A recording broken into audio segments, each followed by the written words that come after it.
Hey friends, welcome back to the channel. My name is Tori if you're new here, and today I am showing you some very cheap meals on a budget. So these are going to be meals that are going to go throughout the week with us. They could be breakfast, lunch, or dinner. You cannot get picky when you are on a budget, and we plan to make these last as long as we can. So I'm gonna get some of my staple ingredients that are super cheap, and I'm gonna show you some recipes that we live off of during the week. This is something that we do every single week. It is more of a meal prep style, but of course these can be made the day of, or they can be made all at the same time and you can freeze them as well. So I hope you're excited. My goal is to spend less than $12. We will see though. We will see. It depends on what kind of deals that I find. I find that if I shop my clearance and I shop my shelves, that's when I save the most money. So if you are new here, we would love it if you hit that subscribe button. We make videos 3 to 4 times a week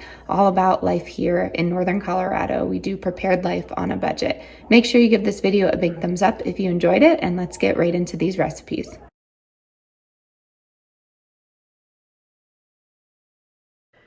When I do these budget meals, I'm always trying to make one soup because it is filling. You can put it with a grain, and really you can put anything you want in there. So we have 1 can of navy beans. We have half a bell pepper, maybe a fourth from the garden this year. We have a fourth of an onion. We have a ton of carrots because they were going to go bad. And then we have 3 potatoes. We have a little bit of lemon for acidity. That is not necessary. I just like to do that from time to time.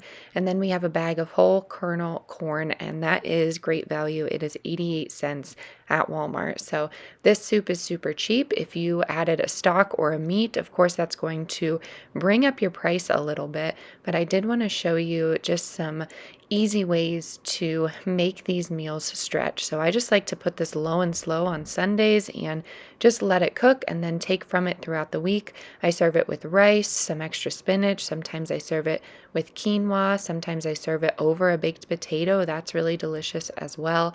And it's just versatile. It has a lot of flavor to it, and I will show you later in the night here how I make it a bit more creamier. So what I'm doing is putting some olive oil on top of there and a lot of seasoned salt. This may seem like a lot, but it just needs some extra seasoning because we are using a water for a broth. So this will all be typed out in the description box for you.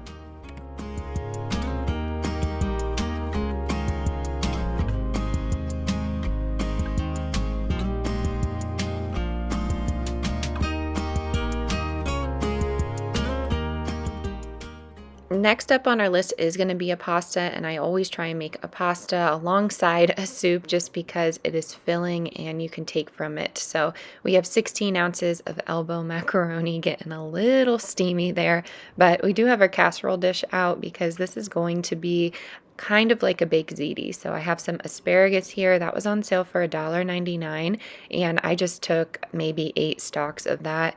I have a fourth of a onion, and then I have some fresh mozzarella. We're only going to use a fourth or maybe a third of this log, and then of course some marinara sauce. We're going to use half of that jar. I found mine on Sprouts this week on sale for $3.99, which is unheard of. So hurry to your Sprouts if you like that pasta sauce. They have some great deals going on right now.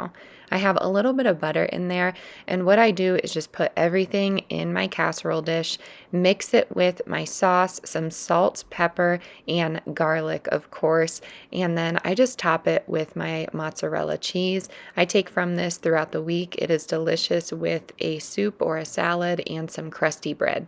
I did want to mention a cheaper way to make this casserole, and you don't have to sacrifice flavor. So you are going to get a box of pasta at Walmart for 88 cents, and then you're going to go over to their can section. They have tomato sauce for 54 cents, and you can just use some frozen peas instead of the asparagus. This time the asparagus did come in a little lower. The cheese isn't necessary, but if you wanted that creaminess, add a splash of milk or maybe even some cream cheese to the sauce.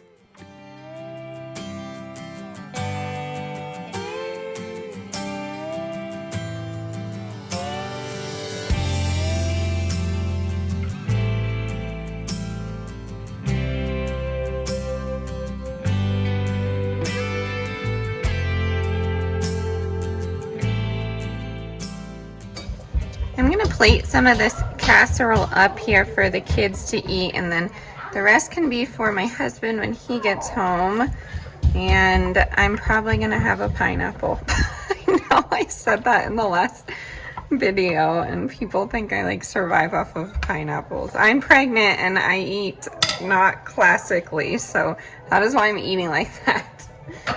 But I think I'm gonna add some, I don't know, maybe some just shredded chicken to my husband's. We do have ground beef in there too, so it just depends what he wants. I just leave it in the oven for him and then I head to bed, but that's when he's been like getting home on some of these days. So this is what it looks like, final plate.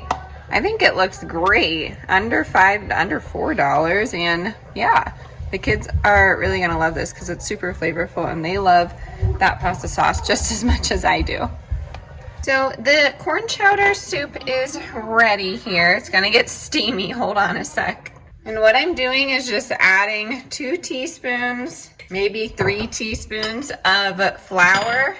And then I'm just gonna add a little bit of milk and then stir that together and make a slurry. You can make a slurry a different way. You can do it with cornstarch if you want, but I don't mind stirring mine like this. I learned this trick from my dad. He uses a blender bottle, like a drink mixer, to do this, and this is how he like thickens soups. And I mean, there's a lot that you can do with this, gravies, things like that, but all I do is just mix it together until there's not too many chunks, and then I just mix it in with the soup. I do not find that this creates like a raw flour taste or anything, but if you want to really mix it up, put it in a food processor or something, and then this will go low and slow for maybe another 10 minutes while I prep the toppings, which is essentially just cheese or sour cream. You could do avocado with this, but I do like to take my potato masher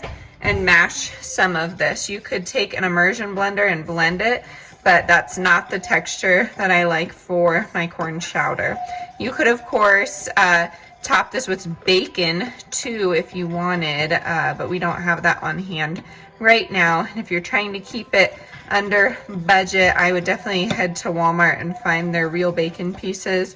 Believe they are in the $2 range. I could be wrong though. We don't typically get a lot of that, but yeah, super easy, very filling, and it just is something hearty, especially for these days. We are in -5 right now today, so it's a nice little treat to have. So I'm just going to take my potato masher and mash it in like this. So now I'm just slowly adding this,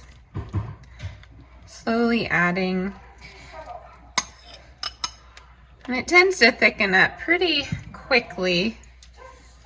And I find it just adds a thickness and a creaminess at the same time. So you can do what you want. It's not necessary to do that.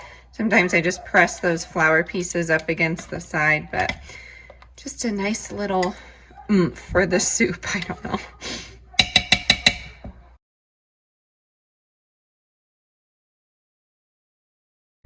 Next on the list is my favorite sweet potato burgers. So I typically use black beans. I don't have any right now that I want to use up. So I'm going to use up these chickpeas. These are super cheap at Walmart. I'm going to use a can of green chilies. I get the mild. And then I just have this sweet potato cooling off. It was boiling. And I did my little trick to get the skin off here. And what I'm going to do is mash that in here. And then I like to take my chickpeas or black beans, whatever bean I'm using, and grind it up in here. Add my green chilies, spices, things like that. And then what I do is kind of dust it with some oil and cornmeal, and then I just bake them in the oven after I form them into patties. For my husband's portion, I like to add canned chicken and some buffalo sauce, and it becomes like a buffalo chicken sweet potato burger. And he actually really likes those because of that sweet potato. It kind of gives it that smoky, spicy sweet. So I don't know. We'll see if he wants these burgers this week. I'm not sure. His schedule is so chaotic. It might just be a me thing. So I'm going to get the oven preheated to 400 right now. And then I'm going to show you how I make these and put them together.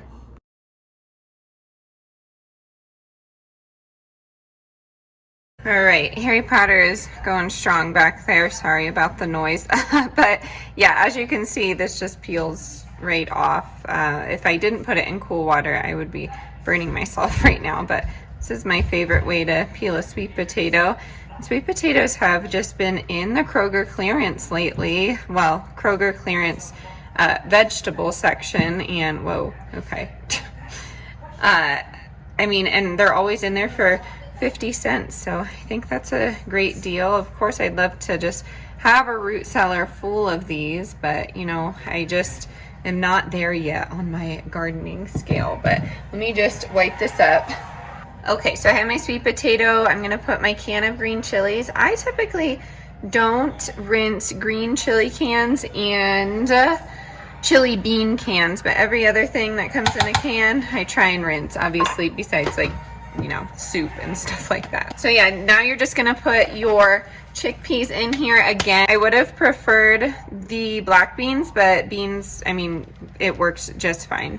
I have had this little blender here for, I mean, since my first year of college, so I feel like it's on its last leg. I would love to have a larger food processor, but it's just not here yet. So what I do is mash first, mash everything together, and then I go back in with my seasonings and start doing that. So I'll probably still add cumin and chili powder, salt, pepper, garlic, and make it more of a Southwest blend, but you can, you know, pick what spices you want here. So I always say I always don't include these spices in the cost breakdown, just because I feel like everyone can invest in spices, and if you don't have enough for spices, maybe try and pick some up. I mean, if you don't have enough for spices, then you should probably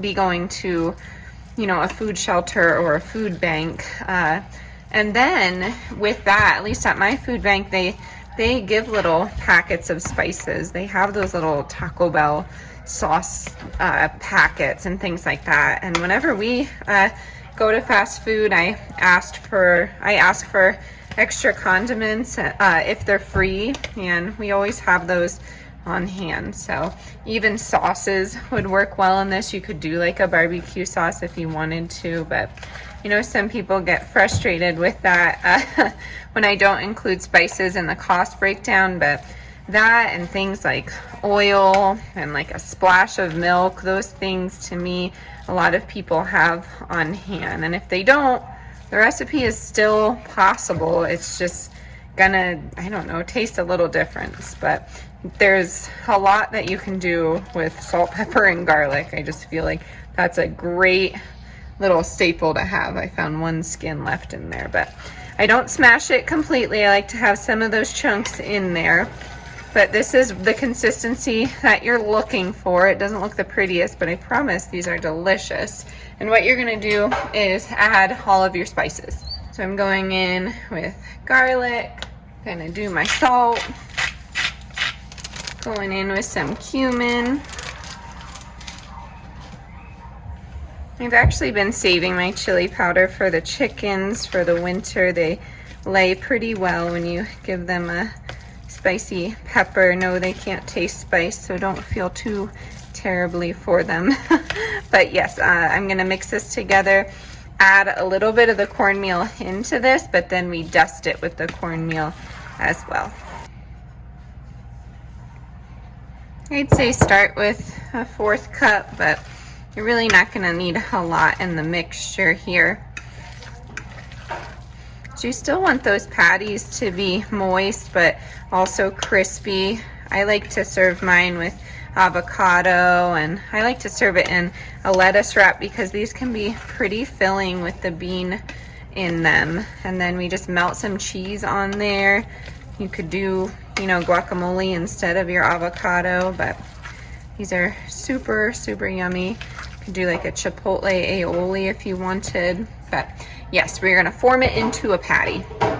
So I just take it just like this and form it into a patty. You can do a parchment lined sheet if you want, but if you're frying these, then I would get your oil nice and hot and then go ahead and drop these in, because they could fall apart on you. It just depends how you're cooking them. That's why I suggest putting them in the oven, but that's just me. And then I'll just put a little bit of like a cornmeal dusting just for a crispy element on the top. So I also like to add beets to these as well, and that is super yummy. I totally forgot that I have that feta still in the freezer, the cranberry feta from Kroger clearance, and that is really tasty on these sweet burgers. It just gives that salty element with some aioli. It's very, very good, so I'll probably do that. Here is my plated burger. I had to try one with my pineapple here, but all I did was put some of that feta crumble on there, a little bit of garlic mayo, and some mustard. This would have been delicious with some crisp apples and maybe some cabbage and caramelized onions, but I am the queen of burger toppings, so I really love this one. Alrighty, my friends, that is going to do it for today's video. I really hope you enjoyed these recipes. I hope this encourages you to shop and eat on the cheap this week. Of course, you don't have to sacrifice flavor when being on a budget. I hope you found this information useful today, and I hope you implement it in your next grocery haul. As always, stay adventurous, stay creative. I'll catch you on the next one. Bye, y'all.